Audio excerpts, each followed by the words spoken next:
Welcome ulit sa vlog natin. Tagal na natin hindi nakapag-upload kasi busy tayo. Sana yung mga nanonood pa rin sa atin, panoorin pa rin tayo. Ayan, update lang natin kay Elius. Ayan, 7 months na siya mga kapatid. Ayan. Ang sarap ng tulog ng bunso namin eh. Ayan. Grabing puwet. Parang Tony Fowler, diba? Grabe mga kapatid. Tagal na natin walang upload, siguro mantago na. I'm busy tayo. Busy kahit madala yung pasok, no? Ma-share ko lang pala sa inyo yung experience ko sa pagiging rider. Napakahirap din pala halos.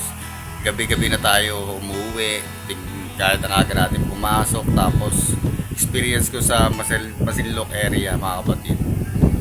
Although kaya natin nga na patapusin yung parcel natin na umabot ng 100 plus.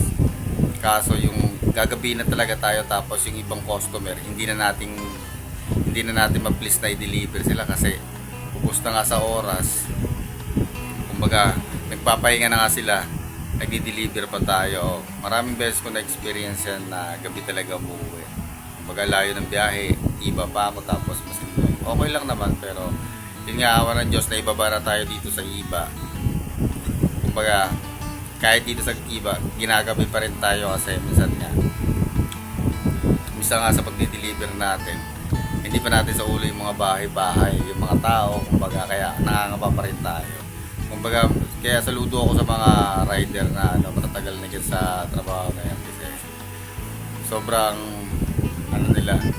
tiyaga nila. Kumbaga syempre kailangan natin ng trabaho, kaya nagtitiis tayo sa ganito.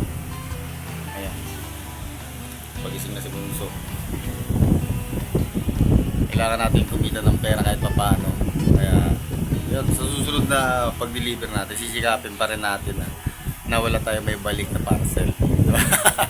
Kasi mahirap pag may balik kang maraming parcel, matik yan kinabukasan wala kang area kasi babagsak yung performance mo. Kaya hanggat maaari, huwag mong hayaan na marami kang may balik.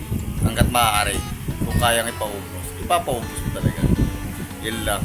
Ito yung experience ko sa pagiging rider. Kaya siguro may 10 na rin tayo nagra-rider, kaso nga lang hindi tuloy-tuloy yung pasok natin mga kapatid.